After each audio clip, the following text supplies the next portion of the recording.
Dhanik Bharat Educational Institutions, Inter, IIT, JEE, NEET, admission opened. నమస్తే. So ప్రస్తుతం BRS భవన్లో ఉన్నాం. మేడం చెప్పండి, ప్రధానంగా ఏం దిశానిర్దేశం చేశారు? దాదాపు 3 గంటల పాటు సాగింది. ఏం దిశానిర్దేశం చేశారు? 3:30-4 గంటల పాటు జరిగినటువంటి ఈ సమావేశంలో తెలంగాణ శ్రేణులకు, తెలంగాణ వాదులకు, బీఆర్ఎస్ శ్రేణులు ఎవరైతే ఉన్నారో, ఉద్యమకారులు ఎవరైతే ఉన్నారో వాళ్ళందరికీ శుభాకాంక్షలు తెలియజేశారు. ముందు తెలంగాణ రాష్ట్ర సాధన ఏకైక లక్ష్యంగా పార్టీని స్థాపించినటువంటి వారు పార్టీ వ్యవస్థాపకులు కేసీఆర్ గారు. వారు ఈ సందర్భంగా మరి పార్టీ శ్రేణులకు దిశానిర్దేశం చేసిండ్రు. ఈ రజతోత్సవ వేడుకల ముగింపు కార్యక్రమంలో పార్టీ ఆవిర్భావ దినోత్సవం సందర్భంగా శుభాకాంక్షలు తెలియజేస్తూ తెలంగాణ పరిరక్షణకై ఒక రక్షణ కవచంగా బీఆర్ఎస్ శ్రేణులను తీర్చిదిద్దుకోవాల్సినటువంటి అవసరం ఉన్నది. ఇప్పుడు చేస్తున్న పోరాటాలు మరి ఫలవంతంగా ఉన్నాయి, గట్టిగా పోరాడుతూ ఉన్నారు. మరింత గట్టిగా పోరాడాల్సినటువంటి అవసరం ఉన్నది. అందుకోసం శ్రేణులను సమాయత్తం చేసుకోవాలి, సంస్థాగత నిర్మాణం చేసుకోవాలి, సభ్యత్వ కార్యక్రమాలు చేసుకోవాలి అని చెప్పడం జరిగింది, సూచనలు చేయడం జరిగింది. ఆయన అనుభవాల్ని పంచుకోవడం జరిగింది. ఇందిరాగాంధీ పాలన నాటి కాలాలేంటి, తర్వాత పరిస్థితులు ఏంటి అన్నీ కూడా గతాన్ని వర్తమానాన్ని క్రోడీకరిస్తూ భవిష్యత్తు ఎట్లా ఉండాలో తెలియజేస్తూ ఒక ఉత్తేజకరమైనటువంటి ప్రసంగం, మాలో ఒక నూతన ఉత్తేజంతో పునరంకితమై పనిచేసేటువంటి ఒక ఉత్తేజాన్ని కేసీఆర్ గారు కేసీఆర్ గురించి కవిత మాట్లాడుతూ, కేసీఆర్ ఏం జరిగినా, తెలంగాణకు అన్యాయం జరిగినా, ఏ ఘటన జరిగినా కేసీఆర్ రారు అని చెప్తుంది. బాధ్యతాయుతమైన ప్రతిపక్ష పాత్ర పోషిస్తూ కాంగ్రెస్ దోపిడీని, స్కామ్లను అడుగడుగున అడ్డుకుంటూ మరి వాళ్ళ అన్ని వర్గాల పక్షాన, రైతన్నల పక్షాన, విద్యార్థుల పక్షాన, హైదరాబాదితుల పక్షాన, పదవి విరమణ పొందినటువంటి ఉద్యోగుల పక్షాన అందరి తెలంగాణ ప్రజల గొంతుకై పోరాడుతున్నది, తెలంగాణ ప్రజల గొంతుకై ప్రశ్నిస్తున్నది ప్రభుత్వాన్ని మరి బీఆర్ఎస్ మాత్రమే. అట్లాంటి బీఆర్ఎస్ను తాను అట్లా కవిత గారు వెలుగుమట్ల అంశం తీసుకొచ్చింది, హైడ్రా అంశం తీసుకొచ్చింది, పిలుస్తుంటే కూడా పట్టించుకుంటలేడు కేసీఆర్.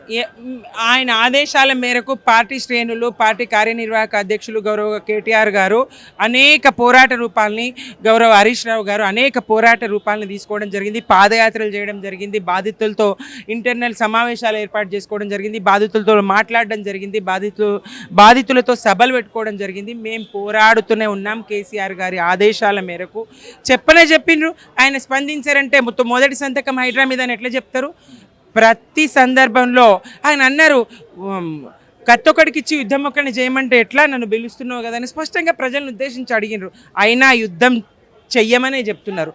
ఇవాళ స్పష్టంగా మరొకసారి చెప్పిండ్రు, తెలంగాణను తెచ్చింది మనమే, తెలంగాణను కాపాడుకోవాల్సింది మనమే, పునర్నిర్మాణం చేసుకున్నది మనమే, కాపాడుకోవాల్సింది మనమే, ఈ విధ్వంసాన్ని ఆపాల్సింది మనమే, ఒక రక్షణ కవచంగా ఏర్పడాల్సింది మనమే అని రేవంత్ రెడ్డి మాట్లాడుతూ ఈరోజు చిట్చాట్లో భాగంగా ఉన్న పార్టీకే ఉనికి లేదు, బీఆర్ఎస్ పని అయిపోయింది, ఇంకో కొత్త పార్టీలో చేంజ్ చేస్తే ఉన్న పార్టీని ఫస్ట్ ఉన్నామని చెప్పు అన్నట్టుగా మాట్లాడింది. కాంగ్రెస్ శ్రేణులకు, కాంగ్రెస్ వాదులకు, కాంగ్రెస్ ఒరిజినల్ నేతలకు నేను చెప్తా ఉన్నా, కాంగ్రెస్ పని అయిపోయిందా, ఉన్నదా మీరు గుర్తించండి. రేవంత్ రెడ్డి గారు ఏ పార్టీ, మరి వారు టీడీపీనా, వారు బీజేపీనా, ఏ పాలన ఇక్కడ నడుస్తూ ఉంది? 1,00,000 మీటర్ల గోయిదవి కాంగ్రెస్ని భూస్థాపితం చేసే పనిలో రేవంత్ రెడ్డి గారు ఉన్నట్టు స్పష్టమవుతా ఉన్నది. ఈ ప్రజావంచక విధానాలు, ఈ ప్రజల్ని మోసగించే విధానాలు, ఈ దోకాబాజీ పాలన, అన్ని వర్గాలను మోసం చేస్తున్నటువంటి ఈ పాలన మరి రేపు కాంగ్రెస్ భవిష్యత్తును ఏం చేస్తుంది? కాంగ్రెస్ అనే దాన్ని తెలంగాణ నుంచి తుడిపేసే పాలన జరుగుతుంది. కాంగ్రెస్ అనే మాట తెలంగాణలో వినిపించనివ్వని పాలన ఇవాళ జరుగుతూ ఉన్నది.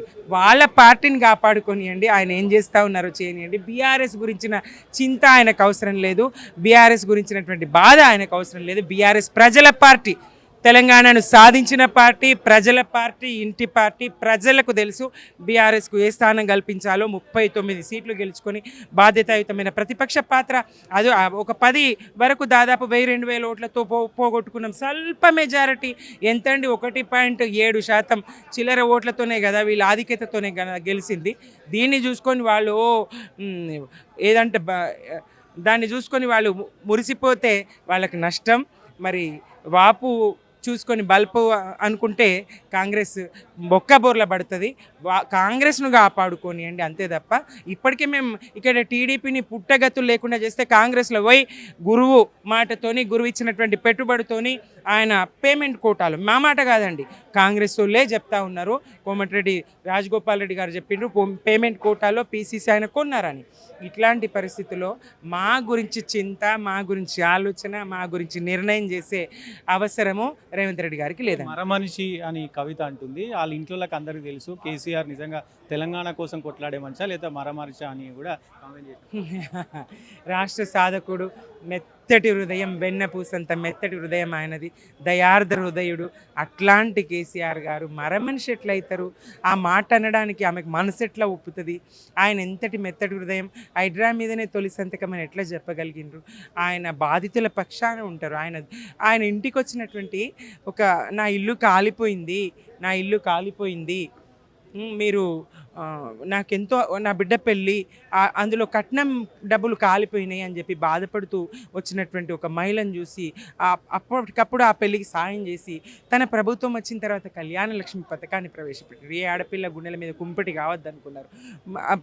అలాగే సుఖప్రసవాల కోసం ఆ మహిళలకి కేసీఆర్ కిట్లు కానీ, న్యూట్రిషన్ కిట్లు కానీ, ప్రభుత్వ ఆసుపత్రుల్లో పురుడు పోసుకునే విధానం కానీ, 13,000 12,000 ఆర్థిక సాయం కానీ ఇట్లా అందించినటువంటి వాడు. ఆడపిల్ల కష్టపడకూడదు, ఎవరు వృత్తులన్నీ కూలిపోయినాయి, ఉపాధి పోయింది, గోరటెంకన్న పాట పాడేది అట్లాంటి పరిస్థితుల్లో ఆయన మరి అన్ని కుల వృత్తులు, ముదిరాజులకు చేపల పెంపకము, వాళ్లకు ఐస్ బాక్సులు, అట్లాగే వాళ్ళకు 2 వీలర్స్ మోపెడ్స్ ఇచ్చి ఆ రకంగా, అట్లాగే గొల్ల కుర్మలకు గొర్రెలు ఇచ్చి అనేక వృత్తి పనుల వాళ్ళను నాయి బ్రాహ్మణులను, రజకులను అందరికీ వాళ్ళకు ఉచిత కరెంటులు ఇచ్చి అన్ని వర్గాలను, తెలంగాణలో ఉన్నట్టు సబ్బండి వర్గాలను ఆయన కన్న తండ్రిలాగా కడుపున పెట్టి సాదుకున్నటువంటి గొప్ప దయార్ద్ర హృదయుడు, మెత్తటి మనిషి. ఆయన్ని పట్టుకొని ఆ మాట అంటే తెలంగాణ ప్రజలు ఆమెను క్షమించరు. తెలంగాణ ప్రజలు ఆమెకి ఇప్పటిదాకా ఆమె ఏదైతే కొంత ప్రజల హృదయాల్లో ఆ స్థానం ఉన్నదో ఆ స్థానం పోగొట్టుకోవడానికే ఆ మాట మాట్లాడింది అనేది తెలంగాణ ప్రజలు ఇప్పుడు మాట్లాడుతారు.